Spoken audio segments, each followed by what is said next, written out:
Hey, this is Chris Davis of SlashGear, and this is the Pebble smartwatch. It's the Kickstarter success story and the latest gadget which is trying to get onto your wrist. They've begun shipping in January. The kind of first Kickstarter backer orders are going out, and we've been trying one out for the past few weeks. It's pretty discreet, a basic design, shiny black plastic, which is a real fingerprint magnet on the front. Black rubbery strap. It's a standard 22mm strap though, so you can basically take it off and replace it with anything you'd rather have. And up front it has this 1.26 inch e-paper display, and that uses a transflective screen, which means that even though there's no backlighting active at the moment, you can still read what's showing, and most of the time it shows the time, funnily enough. And you can choose from various different preset clocks, so that's the text watch, scrolling down with these buttons on the side. So there's fuzzy time, which gives you a kind of slightly vague time there, classic analog, which gives you a more traditional analog watch face and the day and date. And you can load different watch faces using the companion app for Android or iOS. So for instance, I've got this big time here, which has just got the time in large numerals. Now, controls are pretty straightforward. On the side you have this button here which takes you to the main menu. This here is the power connector, which snaps on with a kind of a proprietary magnetic connector, and by using that, Pebble have been able to make the watch water resistant to 5 atmospheres. On the other side you get these two broad buttons which are for going up and down through the interface, and this center button which works as a select key.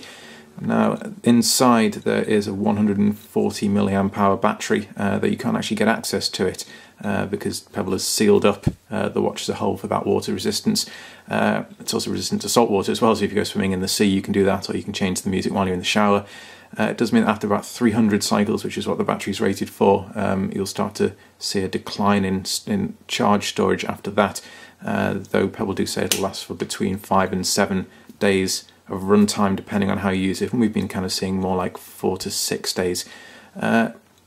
Obviously, the functionality that you get with it is predominantly for alerting you to new emails, messages and phone calls, and you can do some basic things from the watch itself. So for instance, if you get an email message, so I've just sent a test one, it comes up on the screen and you can see you get a preview of where you get the sender, the subject line, and then using the scroll button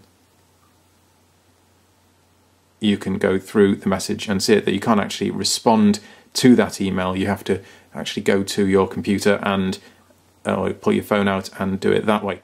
It also works with phone calls, so for instance when you get a call through on your phone, it's pushed over to the Pebble. It should be coming up in a second, and you get the phone number, though we have found not the caller ID, which is quite strange, and then you can choose to either answer the call, which obviously routes it either to the phone or to a Bluetooth headset if you've got one. There's no speaker and microphone here, or you can cancel it that way. And if you miss a call while you're don't actually see it on the phone or on the watch, when you look later, the call information is still shown up on the screen. One thing you don't get though, however, is a kind of a log of the different things that have come in whilst maybe you've not been looking at your wrist. So it'll only show the very latest email, for instance, or the latest message, or the latest phone call. The last kind of feature that comes built in is a music controller, so you can use this with on the iOS app. You get to use it with the native app, as well as any of the kind of third-party apps like Spotify. On Android devices, they need to be supporting the remote control profiles. That means that some apps like the Spotify app, for instance, don't actually support the music app on the watch. But if it's supported, it means you can choose play, you can skip back and forward through tracks, and you get to see the artist name, the track name and the album title. And that's pretty convenient if you've got it on your wrist. It means you don't have to pull your phone out of your pocket. Quite handy as well if you're exercising, though obviously I don't do too much of that. So that's the Pebble Kickstarter Edition smartwatch. They're working their way through the Kickstarter pledge orders, then they'll go through the pre-orders that have been taken for $150 a piece. It's a decent watch, though it's not the nicest looking necessarily. If you're an existing watch where you might find that your current watch is a little more aesthetically pleasing, and then you have to decide what you're going to give your wrist up to.